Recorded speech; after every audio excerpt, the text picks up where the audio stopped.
আসসালামু আলাইকুম। আমি আজকে এখানে কতখানি হবে 1.5 কেজির মতো মাংস হবে। 1.5 কিলো মাংস বের করে নিয়েছি। দেখো এখানে পাট শাক একদম মিহিন করা প্যাকেট পাওয়া যায়। প্যাকেটটা সুন্দর করে দেখো। এটা আজকে রান্না করা হবে।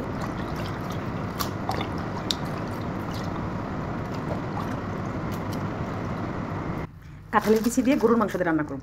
আমি তো রোদ দিয়েছিলাম, বেশি বাড়তি হওয়ার কারণে আগে ফেটে রেখেছি মাংস সব। আমি একটু হাতে ঘষে নিচ্ছি, দেখছো উপরে লালটা উঠে গেছে।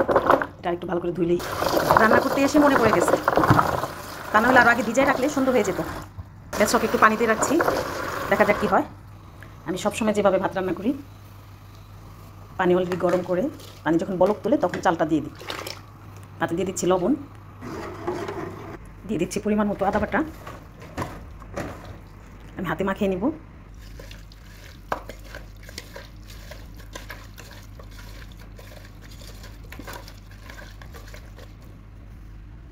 মাশাআল্লাহ সুন্দর একটা ঘ্রাণ আসছে।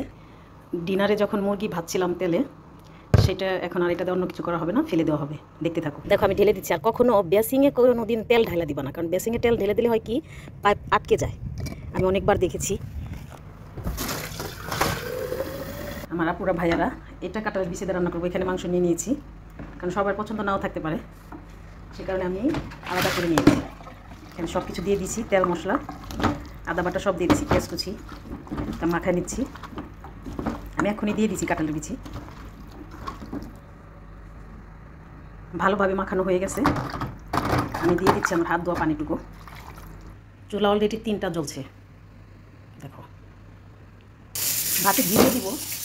প্রেশার কুকারে অনেক শব্দ করতেছে, বাসার বাচ্চারা খুব পছন্দ করে ঘি দিলে।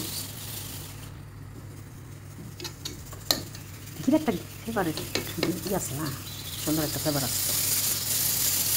চুলাটা বন্ধ করে দিব, তা না হলে এটার মুখ খোলা যাবে না। বন্ধ করে এটার ভিতর থেকে হাওয়া বের হবে, তারপরে এটার মুখ খোলা যাবে, তা না হলে মুখ খোলা যাবে না।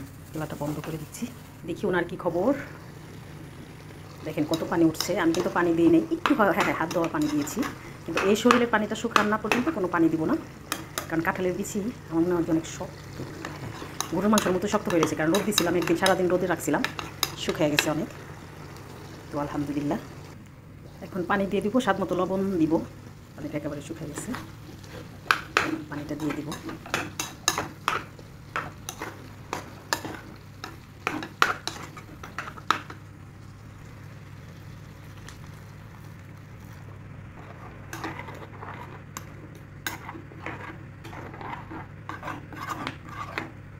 এটার হাওয়া দেখো, বন্ধ করে দিয়েছি কখন 7-8 মিনিট হয়ে গেছে।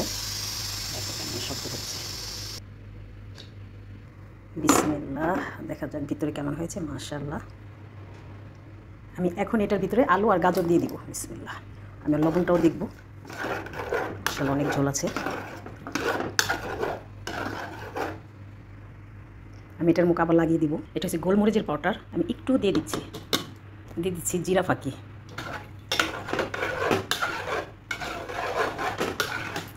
এখন এটা আটকে দেবো মুখটা।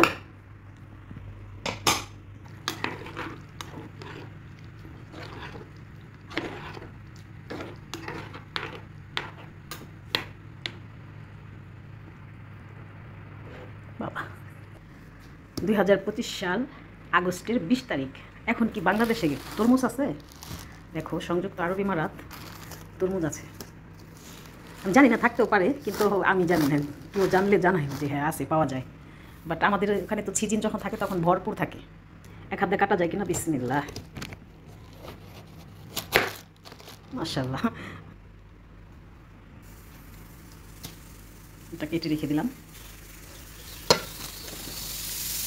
অর্ধেকটা কেটে নিচ্ছি, আর অর্ধেকটা এটা দিয়ে ঢেকে রাখবো। দেখো বোঝাই যায় না, তাই না কাগজটা। রান্না বান্না প্রায় শেষ হয়ে আসছে।